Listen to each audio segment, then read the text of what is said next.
Hello, hello. Good afternoon. Welcome to the relationship series. Hey, Becky, I see you. Welcome, welcome. Happy Thursday to you. Let me just make sure we're good. I'm going to wait a couple of seconds um, just to make sure everybody's able to join, and then we're going to jump in.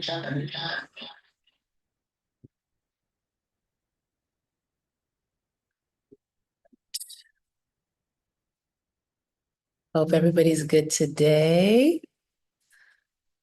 Hope everybody's doing well. I know there's a snow day in Toronto. So I hope you guys are keeping warm during your snow day in Toronto.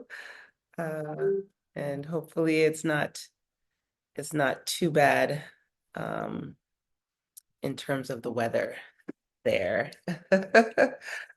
I know all around. I know in Belize we're having a great sunny day, so it's a beach day today. So I know Becky's enjoying that. And for those of you who are in colder climates, stay warm today. Wrap up if you can, um, and uh, and enjoy as we chat today. So we'll jump right in. Without further ado, I hear an echo. Um, I'm gonna mute you if you guys have your mics on, and then we'll jump right in. I hope you guys can hear me. And again, um, hold on. Hey. Yeah, I know. I wish you could enjoy the beach too. Hey, Chief, welcome. Good to see you. All right, let's jump in and see where we get to today. All right. So, welcome to the relationship series. Happy Black History Month to you. I am choosing joy today. I'm actively choosing joy today as we enjoy this sunny day where I am. Again, it's always great to be with you guys. Thursday is my favorite day of the week. And I love to make sure I say what we're about right at the top of our game. Here at the Relationship Series, we have transformational conversations that help us to revolutionize our relationships. We heal for real. We do the work and we sow what we want to grow. I am Genevieve. I am your friendly neighborhood sister girl with the sister locks. I am a speaker, teacher, coach, as well as a psychotherapist by trade. And I love doing this. I'm a passionate person. A lot of people like to ask me if I'm an expert. I'm not an expert, but I am a passionate person. I love relationships and I love to talk about mental health and emotional wellness and relational wellness and all that good stuff. So I love doing that with you guys. The vision here at the Relationship Series is to share with people how to pursue connection over currency. So, quality relationships over material things or money as the main source of joy and fulfillment and purpose in their lives. And so we promote that with our behavior, our actions, and of course, our conversations. We are in season 6. This is our identity season. Last week, we got to talk about Sankofa, which is an Adinkra symbol that represents looking back or going back and get what we had lost or forgotten in the past, bringing it into the present, and of course, using it to enhance our future. We apply that to our relationships. And today, we're going to look at another aspect of our identity. And we're talking about race-lationships. Race-lationships is a term coined by Carl Lovell, a friend of mine where I live. Thank you so much. Shout out to Carl for coining the term. You can check him out on the socials. He's an amazing artist and a creative soul. I think it's at My Name is Lovell, Lovell, on Instagram. So you can check him out. So we're talking about race relationships today, how our ethnic background, nationality, and of course our social race, color of our skin, impacts and affects our relationships. Happy Love Day tomorrow. I know February 14th is Valentine's Day in most of the world or in the Western part of the world. So happy Love Day to you, whether it's a galentine or it's a Valentine, it's a Godentine, I don't know, however you're celebrating love tomorrow, focus on it and express gratitude, and you can't go wrong. So happy Valentine's Day as well. Okay, let's jump in. Our main point today, racial identity affects how people navigate relationships and meaning in life. Again, racial identity affects how people navigate relationships and meaning in life. This is our social definition of race. So I want you guys to remember that as we have the conversation. And we're really talking about the color of our skin, how we present in the world, our features, and so on. We're not talking about the human race, which is the real definition of race. We're talking about social classes. So understanding racial differences, so the differences with how we present in the world and how we are seen in the world, understanding that and embracing our identity wherever we are, however we are on the spectrum, is essential to creating what we call here at TRS revolutionary relationships. So relationships that are rooted and grounded in positive qualities, positive outlook, in integrity, in elements and components that lead or lend to what we would maybe say emotional health and mental health. Okay, so we're looking at attitudes, behaviors, approaches within the context of relationships that are healthy, that are deemed healthy. So things that we would like to have for ourselves in relationship. We want people to hear us. We want people to listen to us. We want people to feel good when they're with us. We want people to laugh with us and all that good stuff, right? So we're looking at how racial identity affects that. And we'll look at the romantic aspect of things as well. But the point here is really to be aware that this affects how we are, how we live, how we show up, and therefore the quality of our relationships. Okay. And I don't think we're always aware of how we show up.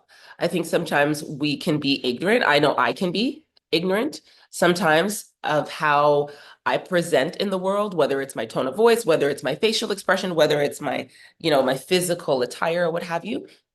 And sometimes that comes out of places of woundedness because we're trying to protect ourselves. And when I was younger, I remember being very bravado, like confident, and I would have this like attitude. Is bordering on arrogance, but on the inside I felt very like small and sometimes really afraid, and I didn't really want people to get close to me, so I sort of put on this outward persona. And I think that came from a place of woundedness, of being afraid to show myself or being afraid that I won't be liked or whatever the case might be. And I think sometimes we have that and we don't realize it. We don't realize how it's impacting our relationships. And I think it's sometimes really simple. I didn't know before, but I would get like internally upset when people would say things um, like Black people don't do that. Like Black people don't talk like that. Black people don't go there. They don't skateboard, or they don't listen to rock music, or they don't wear nail polish. Like like Black people don't do that. I would get like internally upset, and the message that I would get was internally was like, you think you're white or something like that. It was a very interesting sort of way of processing. And I think when we look at this conversation, this whole idea of race and race relationships and how it affects our relationships, that Black and white have been different for as long as I've been alive, and so it's important to highlight the differences, but not in a way that's divisive, right? And so it's not like I'm against you, you're against me, or what have you, but to recognize them so that we can do our due diligence to address them rather than trying to erase them. Like, oh, we're all the same. We're not all the same. We don't all present the same. We're not all represented the same. The same is not expected of us. That's just not true. And I think that invalidates some of our experiences at times, and it inhibits us from being our full selves and really expanding and growing in the ways that we can. So I really wanted to have this conversation today, and to talk about the things that are important to us and that affect us. So race relationships, our agenda, very, very much similar to in most of our conversations. We'll look at definitions. We'll ask ourselves some questions, some self-awareness questions, SAQs. And that is for the purpose of locating ourselves, not for the purpose of bashing ourselves, blaming ourselves, beating up on ourselves. No, it's really about awareness. We cannot change what we cannot see. And so when we look at ourselves in the mirror and we ask ourselves some serious questions and we come up with honest answers, we can decide whether or not we like those answers or we want to make some changes. And changes are always possible, right? So we ask ourselves those self-awareness questions. We'll look at our Adinkra symbol for the day. We'll look at some stats, some numbers, and then, of course, the idea of race-lationships, okay? I am interruptible. You guys know that, especially today. Please feel free to put your mics on, especially those of you in Toronto who are experiencing a snow day. If you're snowed in, let me give you guys some warmth, and turn on your mics, and you guys can chat with me, or you guys can, of course, post in the chat. Okay, so this week, I actually looked up the history of Black History Month, which I've actually never done before.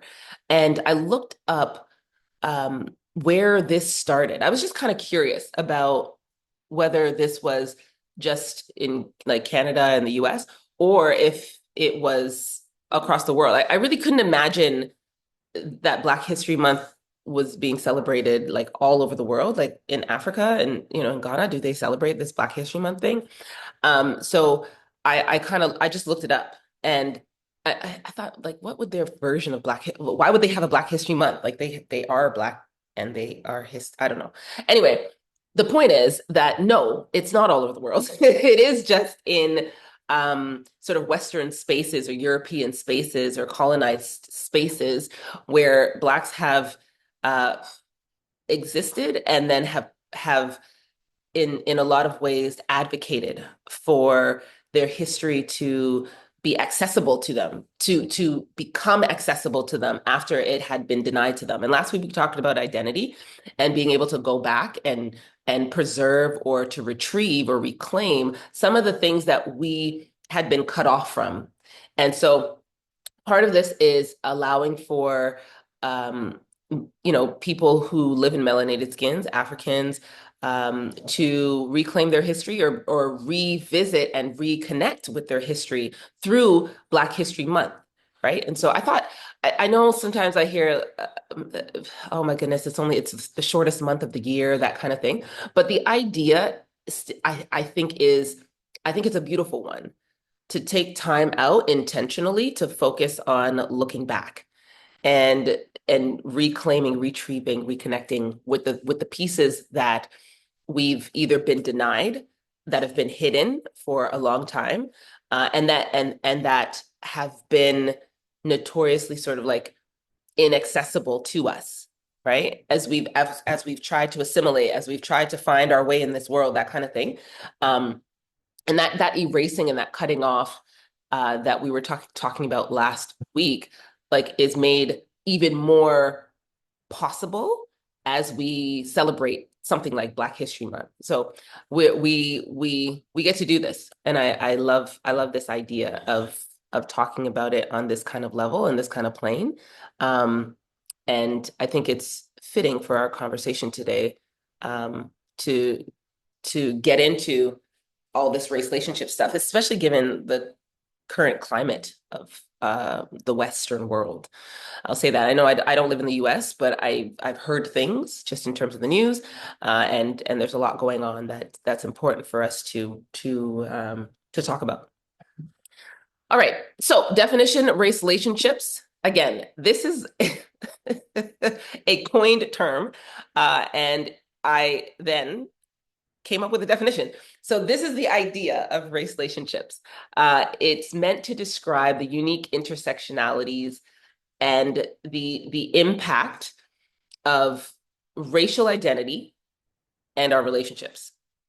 Okay, so I added in that it also examines stress caused by specific interactions between people of different races, so social races, but particularly between like Black folks, African, Caribbean people, and whites. So there's a peripheral conversation happening, or a peripheral dynamic that involves and includes like BIPOC or IPOC, right? So indigenous peoples and people of color and people from other races, but there is a very dominant conversation between African peoples or Caribbean peoples and white peoples or Caucasian peoples. And I think recognizing that is also important, because there is more tension. There is more tension in that dominant conversation than there is in the peripheral conversations. And I think that's worth saying, so that when we are experiencing like pressure or a sense of responsibility, or when we're looking in the world and there's this sense of like, man, like this like oppression is difficult, this adversity is difficult, and it doesn't seem as though everybody else is dealing with stress and distress, of course, but there's something different about living in Black skin. There's something different about presenting as an African person in the Western European world. And that's just the truth. And I want to validate the experiences of those of us who do live in Black skin, brown skin, African skin, and African bodies. And sometimes we don't even know. Sometimes, we don't take into consideration how we exist in a different way every day in the West, right? There's a cost. There's a cost to it. And we have to sometimes give things up. I did a presentation yesterday for CRA, and we talked about the psychological cost, the emotional cost, the toll that it takes on us to live as Black folks. So it's important for us to talk about this relationship thing, race relationship thing. All right. Self-awareness questions. Have you ever? So I did a vacation slash retreat with some women last year, and we played this game. It was called Never Have I Ever. And it was so much fun. We had a great time playing the game. But I thought about it in terms of this self-awareness exercise, right? So have you ever is sort of a question where you think back and reflect. And so in our conversation today, I want you to ask yourself, have you ever experienced racism or discrimination? I suspect the answer is yes.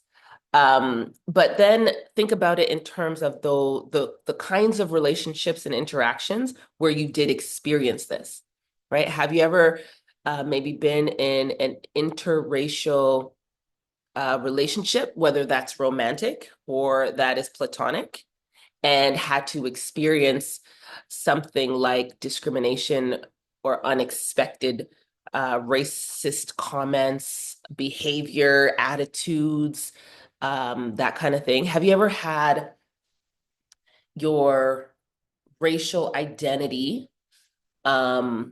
become like a focal point in a relationship, right? Like has that ever been like a source of maybe pain or just attention in your relationships? And I'm talking about like at church, at work, on a sports team, if you have a paint group or whatever the case is, like any space that you're in where you have to interact and engage uh with diverse groups of people, right? Like just thinking about it, like what happened, right? What behavior or treatment have you had to endure? How did you respond? Um, you know, I know sometimes today I have to engage and interact, and I've gotten to the point where I roll my eyes sometimes. Like I just catch myself like, ugh. Like and it's so automatic, and that wasn't the case before, and so there's a fatigue that comes along with just having to deal with certain things on a regular basis. So ask yourself, like, have you ever faced challenges like navigating these cultural differences within your relationships? Have you been able to, I'm thinking off the top of my head, have you been able to embrace your racial identity within your relationships, or has that been denied? I see somebody in the chat talk to me. While dating someone, had to be more aware of surroundings due to dating a white woman. I felt threatened and always worried about safety. Yeah, absolutely. For Stop doing white stuff. Absolutely. And that makes sense, right? You have to show up differently when you're with someone who's not the same as you, who's different from you. And that's awareness that I think we don't want to acknowledge sometimes. It's like that it's just, man, it's just hard. It's hard sometimes to be aware of that. Like, and then thinking about how you handle it, how you have to show up differently, right? And then I think, even people when we're the same race, right? Sometimes I understand things and resolve things differently because I approach things differently because I think, oh, we're similar, we're the same. Whereas if it was somebody of a different race, I would handle it differently, right? So I think, I don't know, have you ever sort of had some of those questions? Have you had somebody of a close close-ish relationship turn on you, um, if they've been from a different cultural background? And is it different from if somebody turns on you and they're from the same racial background, right? How do you engage with them? I've heard stories of that as well, where it's been totally crushing and devastating to have, the white friend that you thought was so woke, um, all of a sudden, lean into a particular Black stereotype and put you in that box, and how crushing it is because it was unexpected. So I think about how even different I am from elementary school to now. I had predominantly white friends in elementary school because I grew up in the suburbs, and I look back at my birthday party pictures, and I'm like, there's bare white people except for my family in those pictures. Um, but now I have like no white friends. Well, no, I kind of have a half of a white friend. I have someone I'm considering. But I remember growing up, like I used to really try to be less Black, if you will. And I'm talking about images from television. I'm talking about messaging from my family, from my culture. I used to be, I mean, hey, I'm a whole dark-skinned African woman with locks in my hair right now. But when I was growing up, I permed my hair, pressed my hair. I would go find skin lightening cream. I was like, I don't want to be like as dark as I am, as Black as I am. I would like tie down like my chest. I'm a Black woman, whatever. Um, and try to have like less shape, you know. And I don't mean that in a derogatory way, but I mean that like more in recognition of like the standard of beauty that existed when I was growing up, and probably in a lot of ways still exists today, right? But I I I know that today I'm so very different. Like I have an automatic like internal bias. I'm like, let me, I'm kind of like suspicious, and I'm kind of I'm kind of like, I'm a little bit weary. Let me say that. Um, it's funny on Sunday. I don't know if you guys watched the Super Bowl, but I watched the Super Bowl, and I was watching the Super Bowl with my half of friends, my less melanated peoples. And I I I noticed myself, like I heard myself matching their tone. Like I naturally speak in more like maybe like this in sort of a lower register, but I noticed myself matching how they were speaking and some of their mannerisms and reactions. And I had to speak to myself very sternly. I was like, no, no, no. What we're not going to do here, Genevieve, is Team Valley Girl. That's not what we're doing here today. Like you know what I mean? But I realized that I have an internal switch that is programmed to in some ways show up differently or act down when I'm in um, white spaces or spaces where there are more white people.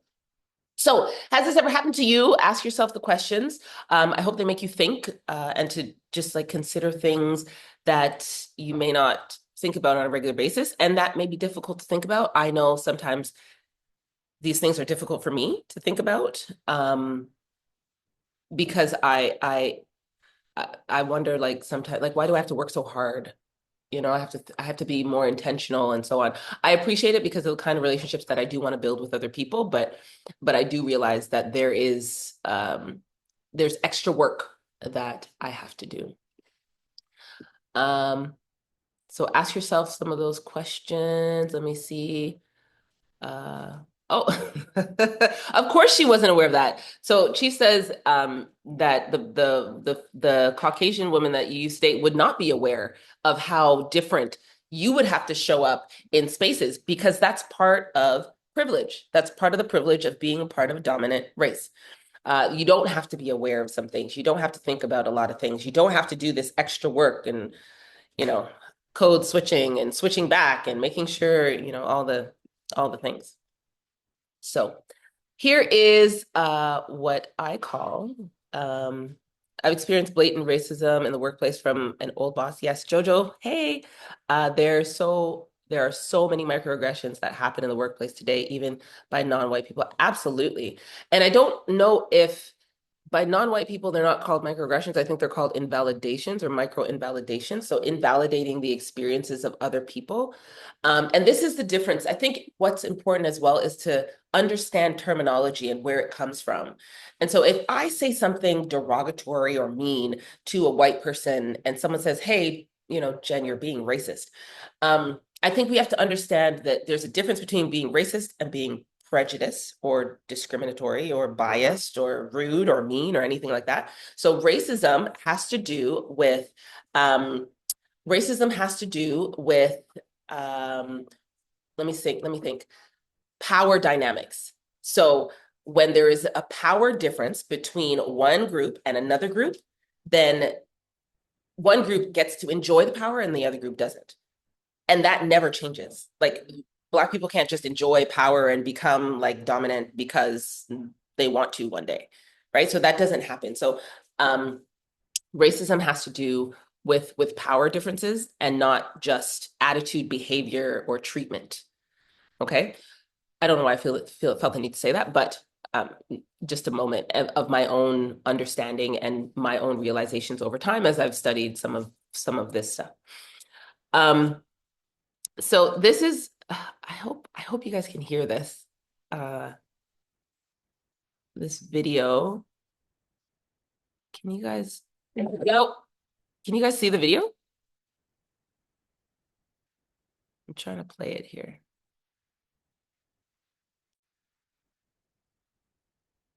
Oops. Teaching Center is... Oh, what did I do?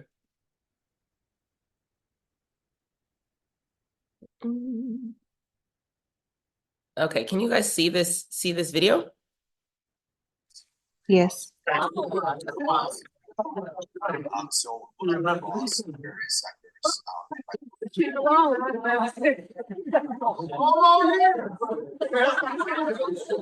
my vote.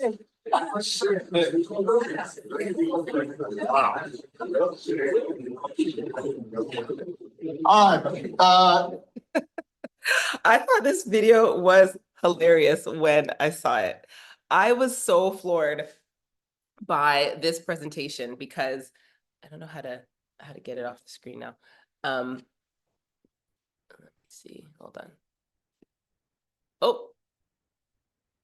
Oh, sorry. I was so floored by the video and I thought it was such a great example of what we are talking about today, race relationships and how we show up differently in different spaces. Hold on. All right, I'm going to try to get it back up on the screen.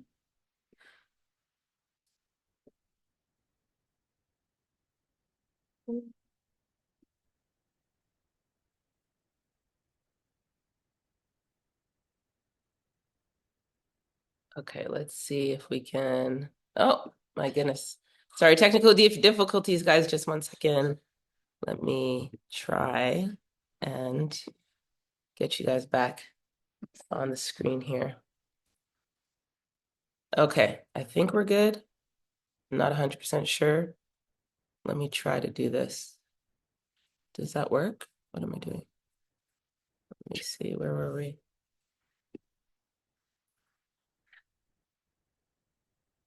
There we go. So I thought it was really cool when Obama, he's greeting, the basketball players and he's like, huge handshakes, huge hugs for the Black players. And then, kind of like simple handshake and like tap tap for the white players. Um, because there's just something about when you see people like you, right? And it's like there's an understanding. And I can also see where race can take a second, like take second place, but I think this is a vivid illustration of how we sometimes inadvertently or subconsciously show up in spaces with people based on what we look like, what they look like, and whatever understandings or assumptions we have about our mutual connection based on that. There's a sense of comfort, of safety. We show up like this, right? We daps, we hug, we're big, we're expressive, that kind of thing. And then we don't feel as safe necessarily to do that with others. We're kind of tentative. We're like, oh, do we do this? We try it out, and then we kind of, decide based on whatever kind of reaction we get. And a lot of us has just been like, I don't know, just man, this is a hard topic for me to talk about. I just realized I'm like, there are so many moments, so many encounters that I've had that have literally just made me tired. And I keep fighting and I keep, struggling and stressing and all that good stuff. But the truth is, I'm tired some days. Okay, let's move on because I want to make sure I get you guys out of here on time today. I don't know if you guys saw the Super Bowl. Kendrick Lamar did the halftime show, and he performed a number of his songs, and he has been in like this what you would call like a this battle with Drake for a long time. Sorry, I'm trying to figure out why my slides are not moving.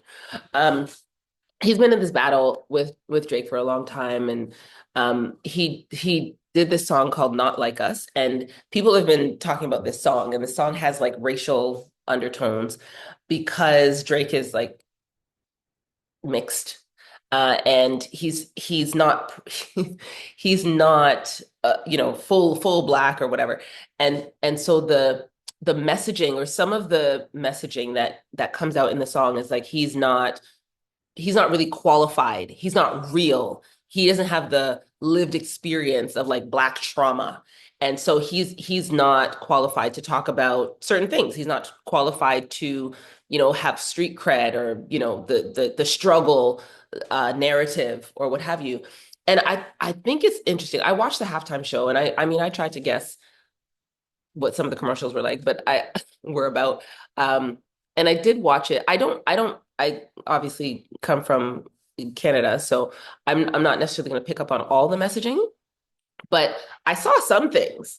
I saw some things, Serena was out there crip walking and so I saw some things and to some extent, I think we see what we want to see, or we see what we can see. Like I saw as much as I could see, but people were sending me things left, right, and center. Like, did you catch this messaging? Did you catch this underlying messaging? Did you catch this? And I was like, hands all the way up. And part of it made me upset. Like I was like, man, like there's so many layers to this thing, to this one, halftime show. And it's all race relationships. It's all race-lationships.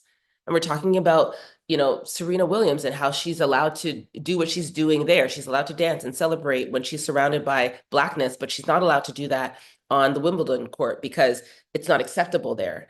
Right. And how many days and times do we realize we have to contort ourselves and change and shift just to suit others because whatever we are doing and however we're presenting is just not acceptable there. And I was thinking about it and I honestly on the inside, I was just like, you know, I sometimes would just rather not know. I realize that there's a cost to ignorance, but if we're looking for something, we're going to find something, right? And there's always something there to see. And it got me thinking about today's topic, race-relationship, because there's a price to pay for awareness. Just being aware of how we are, who we are, others, and so on, our surroundings. There's a price to pay for that, and and it affects how we decide we're going to show up. with other people, right? And I think about what effect that has on me, and my own reactions, my own decisions for who I decide that I'm gonna lean into or not lean into.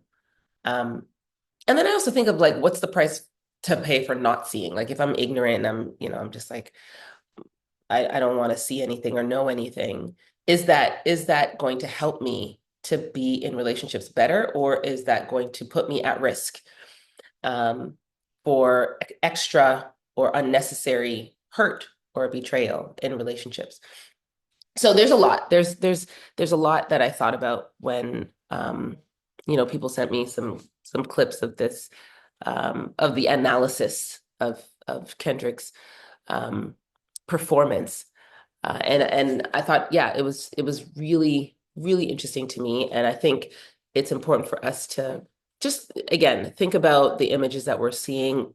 This is like mainstream. This is the Super Bowl. Everybody's watching the Super Bowl, right? And so just to take into consideration that our the color of our skin, social races, and all that stuff is at the very forefront of a lot of media, commercial, advertisement, entertainment, financial decisions. Like it's a big thing. It's probably bigger than I would have liked to think. Even just going through social media, whatever, people are always like, it's not always about race. Don't pull the race card and so on. But quite often, it's actually about race. And I was like, man, that this is what we get to live every day, and to not be aware of it and to not acknowledge it is to deny that whole aspect, that whole part of the conversation. And I say the conversation because it is a conversation. It doesn't have to be um, an argument, it doesn't have to be, something that turns us into mean, nasty people, but to have the conversation and to validate the experiences that we do have as we live and walk in this skin. So today's Adinkra symbol, it helps us to frame what we are talking about. I'm going to try and say it. Let me just let me just say the English translation. Teeth and tongue. Teeth and tongue. No, I'll try and say it. Ese ne Tekyerema. I got coaching on this from my Ghanaian friends. Okay. Ese ne Tekyerema. So they're gonna call me after this and be like, "Hey, you got it right or you didn't get it right." So that's the Adinkra symbol for today. The principle is teeth and tongue. So living together despite our differences and occasional clashes and conflicts. It represents resilience, living in harmony in spite of adversity, and then conflict resolution in relationships. And I thought this was a very fitting symbol for our race-latonships topic. Teeth and tongue. Our teeth and our tongue live in our mouths, and teeth are hard and tongue is soft, and tongue helps us swallow and teeth helps us chew food, and that kind of thing. And they exist together until we die, right? So the principle is looking at the teeth, which is our differences, symbolizing, just like racial identities, different cultures, our different lived experiences, and honoring those.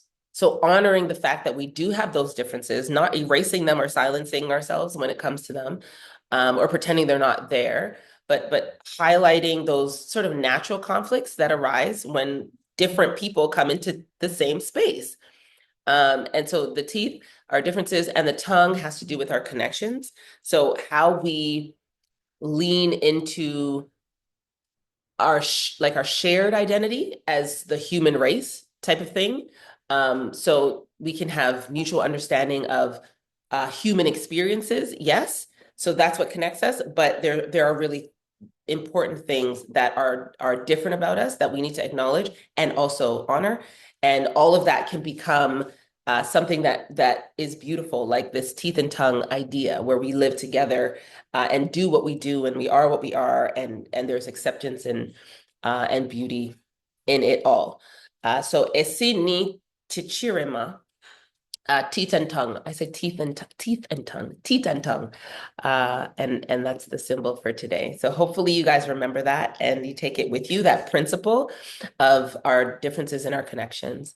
So differences. I love this picture because there have been so many studies done, and studies nowadays are showing that children as young as, one year to 2 years old, are recognizing the differences between their skin color, other people's skin color, and what is supposedly good or bad. So they've already this is pre-verbal. So before they even start speaking, they've already internalized messages about the color of skin. It's sad in some ways and scary in other ways, but really interesting in other ways because it's like, oh, there's so much messaging, and so much intelligence, even before kids are able to speak, right? And so it's yeah, I think it's really fascinating, to think about it when I was reading some of the studies and looking at some of the videos. Like kids would be given dolls and they'd be like, is this a good doll, is this a bad doll? And the black doll is the bad doll, and like the black girl was like, that's the bad doll. And the researcher was like, but aren't you black? And she was like, yeah. And then she starts to cry. She's like 2 years old. I was like, oh my God, like it's madness. So children are very intelligent, and they see things, they know things, they recognize differences, they know when they are perceived as different and when that difference is perceived as negative. We're talking subtle cues, subtle tones in our voices, um, facial expressions, body languages, that kind of thing. Even in orphanages, they talked about who gets adopted more and how some of those children, when people come in to look for kids to adopt, what they feel and how they respond, because they know they're not going to be the one, or they know they are going to be the one, or more likely to be the one. Like it's fascinating stuff when we look at, how we present in the world and then how we relate to one another because of it. Kids will literally, they will be like almost violent. Like they'll express that anger and that hurt towards other children who didn't do anything to them, but they are not the same skin color, right? So it's fascinating stuff. And we're talking about kids who don't have developed minds in the same ways that we do as adults, right? So if I'm white or if I'm black, how do I maintain, my sense of self and joy and my values and so on as an adult when I have all of this messaging that's been poured into me about who I am and how I'm supposed to be in the world since I was a kid, right? So it's fascinating stuff.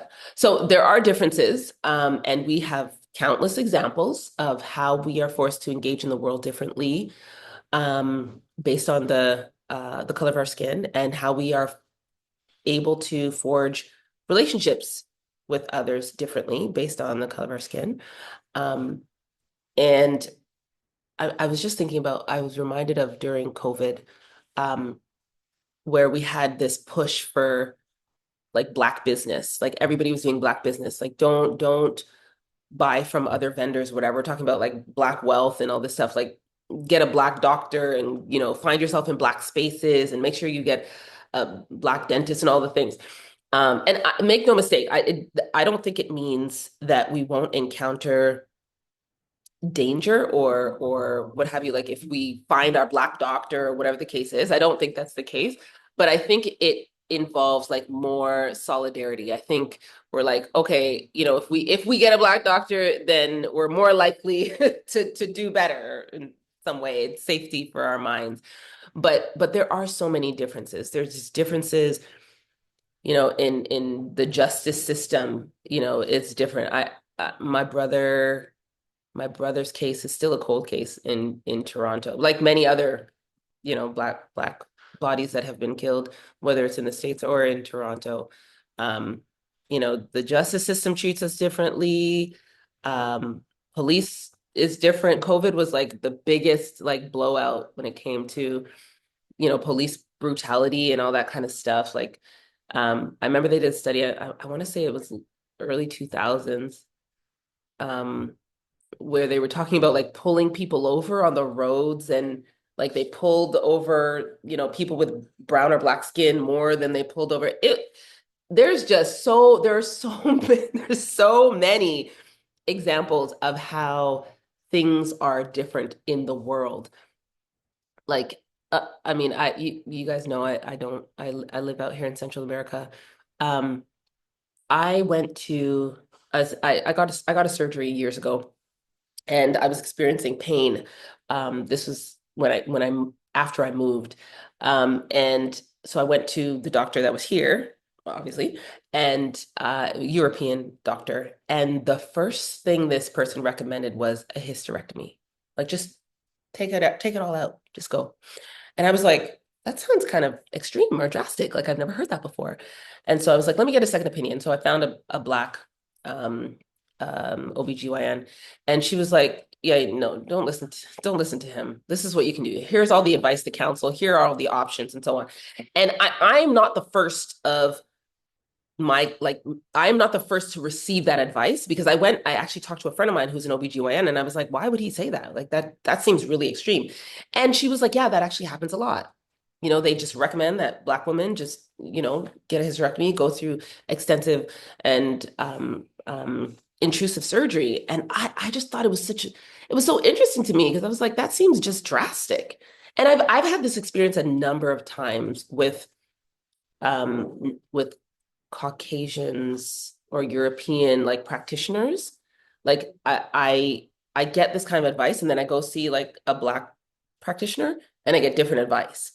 And I think it would be so interesting if we did a study like where Black people and white people have like similar life experience and maybe age and health issues and stuff. They go and get advice from the same practitioner and see if they get like the same recommendations. I think that would be fascinating. They've probably done a study. Like, I'm going to look that up. But anyways, the point is that we show up differently. The systems that are set in place treat us differently. And so that impacts and affects how we relate to one another. Okay. I don't know if you guys have differences. You guys can share your differences, or things that you've experienced differently, just based on how you've grown up. I know many of my friends are first generation Black Canadians born to immigrant parents, of Caribbean or African descent. So there's like a normal sort of tension between our Black Caribbean household where we eat plantain and oxtail, and the white world outside where they eat Kraft dinner and whatever else. So I think, we've had to learn on some level that there's there's work to be done when we want to feel a sense of belonging, when we want to navigate certain spaces. Sometimes we choose to minimize our Blackness, so to speak. I grew up with that. I don't know. Maybe some of you guys have grown up with that. Now I don't deal with that. Like I minimize my exposure at this point. But remember, they don't think Black people feel pain. Yes. Ooh, and we were used as guinea pigs for medical research. Even though, think about that. Yes, thank you so much, Les. How you doing? That like Black bodies used for research in the most like just crazy ways. Like even the medical system, just they treat us different. Like there's differences in how we are. And this is, again, I want to make this clear. This is not to like vilify anybody or anything like that, but to recognize that it's true and to validate our very real experiences as Black people. Right. And I understand it makes it challenging to form relationships at times. Because I mean, how can I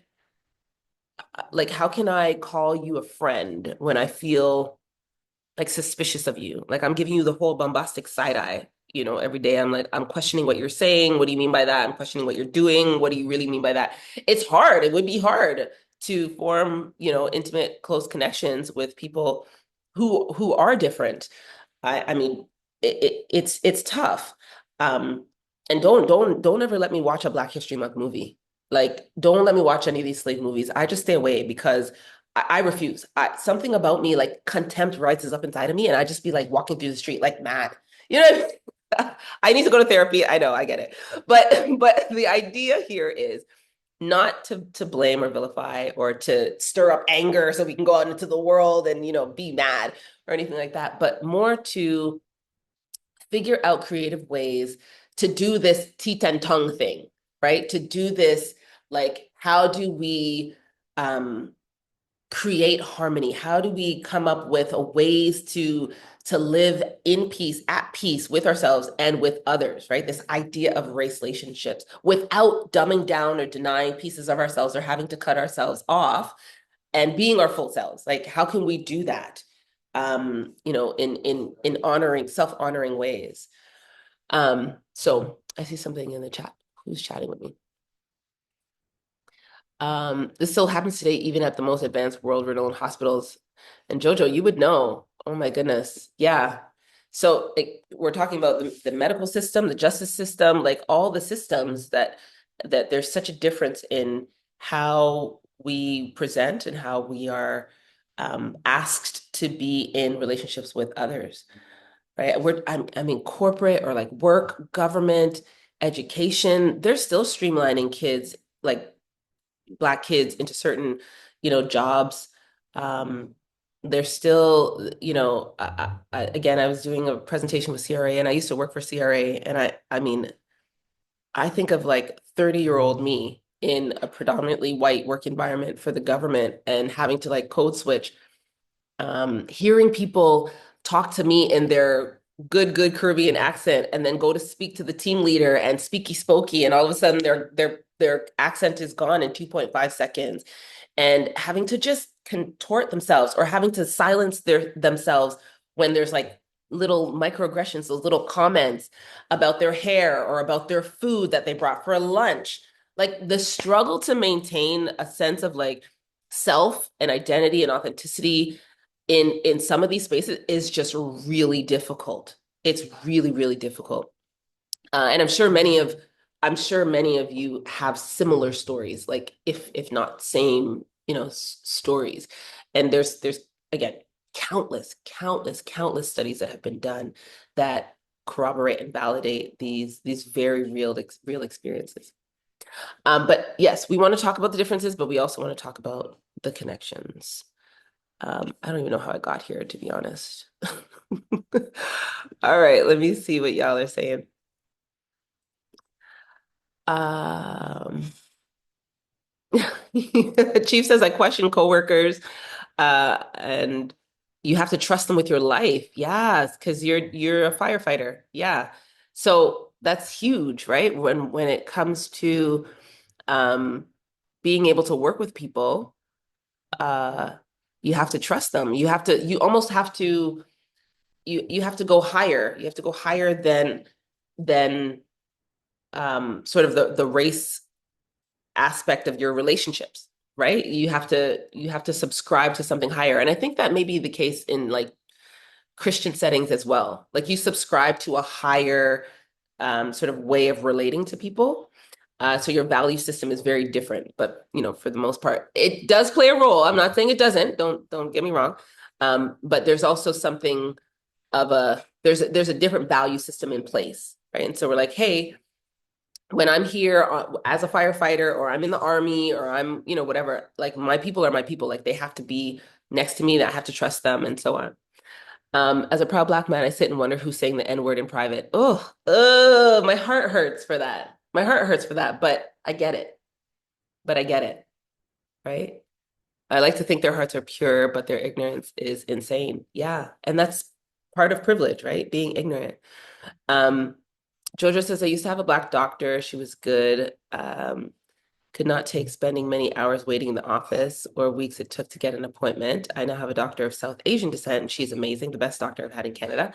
And I don't have to wait hours for an appointment. And see, there you go. And you still feel comfortable, it sounds like, with your South Asian doctor versus your Black doctor.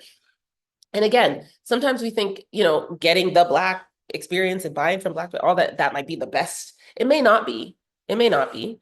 But we have to gauge that for ourselves, right? And we have to decide whether or not we're going to lean in. To lean away would be sort of a question mark. Like, what is in our hearts that makes us lean away? What are the sort of internalized messagings about ourselves that we've received from society, right? That we are negative, that we are bad, that we are deficient, and so on and so forth. So it's really just gauging, personal experiences, and making decisions based on that. Again, it's race-lationships, right? We're looking at how it affects us, how it doesn't affect us, and what we choose to do about it. Did you guys know that Black people have the highest divorce rate? The highest divorce rate is among Black people in Canada and the US. I just found that out this week. I know that Black women are the least married group in the world. And so in my mind, it didn't make sense to me that that Black people would be the most divorced people. Anyway, the divorce rate is highest amongst Black people. And I think that speaks volumes. Like, that says something. I don't think that we are just ill-equipped to do relationship. I really don't. I think we're actually probably maybe even more equipped on some levels, because we have resilience, we can deal with adversity on a higher level, like we can deal with stress on a higher level, all that kind of stuff. Or no, I shouldn't say we can, I should say we've had to. So we've had to adapt and evolve to deal with some of these things on a deeper level. And I think so we can now because we've had to. I don't think that is I don't want to invalidate our experience or say, like, the medical system, like, oh, they can deal with, more because they're Black or what have you. But I think we've learned to deal with more. We've pumped those muscles more, which should probably make us better in relationships. But anyway, I digress. Connections, let me get through this in 30 seconds because I want to get you guys out of here on time. Connections, when it comes to teeth and tongue, the tongue represents our connections. And I just have this quote here, or this stat: relationships built on shared values and purpose are 2 times more likely to endure stressors. And so that just means that when you come into communication or relationship with another person, if you guys can talk openly and honestly about your values, about what you think you're there for, and all that good stuff, that you are twice as likely to endure the external stressors. Why are you friends with that person? Why are you dating that person? Why are you with that? Don't you think that person is going to, right? And when you've had the conversations, you guys are better able to understand where each other's coming from. Instead of this whole like, oh, I don't see color. Stop. Don't do that. Guys, don't do that. Okay. So color is a big thing. And what's race got to do with it? So I thought about this in terms of Valentine's Day. I'm not going to get into this too deeply. Just go out and have a great Valentine's Day. But racial identity in particular affects how we navigate relationships and meaning in life. And that is going to come up when we're looking at romantic relationships. There's a book, it was called like Why Black Men Marry White Women or something like that. Very interesting theories and ideas there. But I imagine this, like, this whole phenomenon, and I've read books, just on romantic relationships and interracial relationships and so on, but this whole phenomenon gets 10x'd when you throw it into a romantic setting. So we're not talking about colleagues at work, we're not talking about, folks at church that we worship with, we're not talking about people on our team. We're talking about like romantic, intimate relationship and partnership. And I think that a lot of the issues, get sort of glossed over for the sake of what we would call love and desire to make it work. And I think that we do ourselves a disservice when that happens. And we miss a lot of the things that show up and that can hijack our ability to have safety and true closeness and satisfaction and fulfillment in relationships. And that's all I'll say about that. So just understanding that race plays a role, and to make it something that is explicit rather than implicit. So we'll leave that at that. Let's talk about bridging the gap very quickly. Bridging the gap is really just ways to respond to what we've been talking about today. Education about history is a huge one. We talked about Sankofa. Go back and get it last week. Go back and get it. acknowledge the role of history, colonization, slavery, systemic racism. They're all part of what still shapes us today, shapes our racial identities, and it's real stuff. What I do want to say is that in educating ourselves, and about our historical experiences, that we do so responsibly. There are people today that think Black people started at the transatlantic slave trade. Not even kidding. I went to an African American history museum in Georgia, and they had boats. They had boats with like, so that's there's nothing. We weren't in existence before. What happened before the boats came over, right? So, and maybe that's American history. I don't know, but anyway, the point is in educating ourselves about our history and honoring ourselves, to do that responsibly and to go back and to really get the information. I know a lot of it is hard to access, but I think that's really helpful for bridging the gap. Um, Transformational conversations, we do that all the time, just asking ourselves hard questions, embracing vulnerability in conversations, sharing what we might be confused about, what might be hurting us, what we don't know, what we might be ignorant about. I have a lot of ignorances. I make a lot of mistakes. I say a lot of things, based on where I'm at now today that I might change in the next few months with more education or more understanding of history or what have you. But just honoring, some of those vulnerable conversations, being open to, hey, this is how I'm thinking, how I feel, and I'm telling the truth about where I'm at today, right? Celebration and travel, I think that helps to bridge the gap as well. And I'm talking about gaps within ourselves, but also gaps in terms of the space that we create between ourselves and others, to building these kinds of deeper relationships with people that are not of our same race. Um, Celebration and travel is huge. I think if you just go other places and see other things, it will help to inform you very differently, explore, music and food and different traditions and all that kind of stuff. I remember a friend of mine, he said he visited like Europe with his family, and then we went to Ghana last month, and he was like, I'm not doing any more European trips. I'm only going to Africa. And oh my gosh, I learned so much. And he just didn't know a lot of the things that he found out about Africa. He's like, man, I thought it was just like all World Vision kids out here starving, big bellies, flies on their noses, and all kind of. I was like, yeah, no, there's lots more, you know.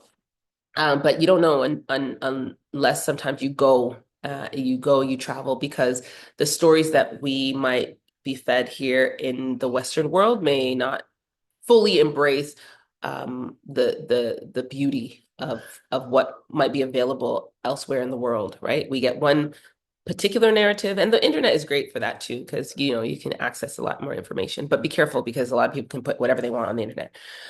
So celebrate yourselves, travel, go see other places. Active listening is a big thing. So don't invalidate your own experiences. Don't invalidate other people's experiences. Listen, hear, listen to understand, be open, share, all that kind of stuff. And then therapy and coaching is a big one as well. I remember when I started out therapy, and I had to deal with white people coming to therapy, and they were like, "Oh, you're like Ayanla, fix my life." No, wait, stop, calm down. I'm not. But I will, walk with you, journey with you, work with you to fulfill your goals. But I think part of that work really helped me to understand and even ask some of those hard questions. Like, how do you feel as someone I regard as an oppressor? Like, how do you feel being in therapy with me? And we get to talk about those things above board, put everything on the table, and really come to clarity and understanding about where each of us stands. And I think the conversation is hard sometimes because it is emotional, and it can bring up so much pain that we've stuffed down, but it's so valuable for clearing space and bringing about freedom to do this whole race relationships thing. Okay, let me close out. Thank you guys for the extra time. Sorry, I'm going over time. Give me 30 more seconds. Here's some books that you can read. Trevor Noah, one of my favorite comedians, now turned podcaster and conversationalist. If you guys haven't seen his podcast, it's amazing. But he has a book called Born a Crime, way back when. He's from South Africa, and he talks about the color of his skin and all that good stuff. So Born a Crime is a good one. Caucasia, it's a Fiction. It's a fiction novel, but it follows it's kind of the color purple-esque.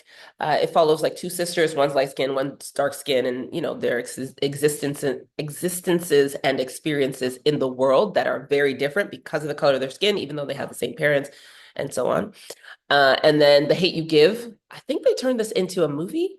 I haven't seen the movie. Um, but that's another good one. And then this book here, When Getting Along Is Not Enough. I haven't read it, but I listened to a little bit of it, and I read like um the what do you call it, the synopsis, and I was like, man, I want to read that. I didn't get a chance to read it this week because I had a bunch of things to do, but reconstructing race in our lives and relationships. And I think that's obviously very much what we are talking about today. So if you get a chance to read the full thing, hit me up, let me know what it was like. And we get to close today on our call to action. So recognize differences, but lean into our connection points. Ese Ne Tekyerema, teeth and tongue, is our Adinkra symbol and principle for today. Next week, we are looking at who you are. We're going to take a look back at what happened before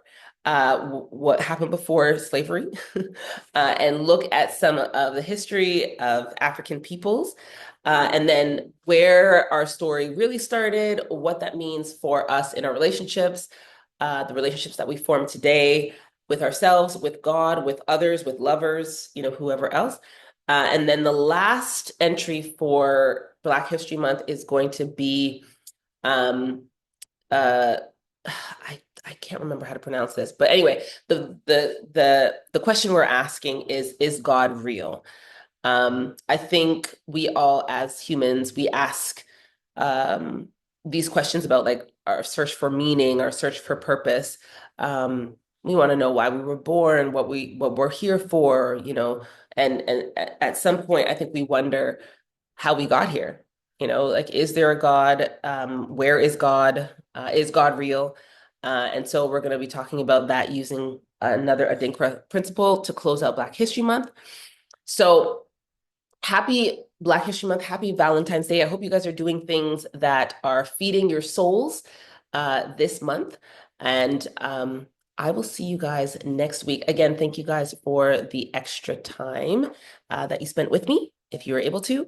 And I will see you guys next week for another entry, another episode of the relationship series. I just love this, and I just want to thank you guys for being here with me. For those who are going to watch the videos after and pass them on, you guys must be sharing them because there were like hundreds of views from last week. People are like, "Oh my goodness, Black History Month!" So thank you guys so much for sharing and for being part of this journey with me and being passionate about creating great relationships as well. I love you guys, and go out and live a revolutionary life. Have revolutionary relationships. I'll see you guys next week.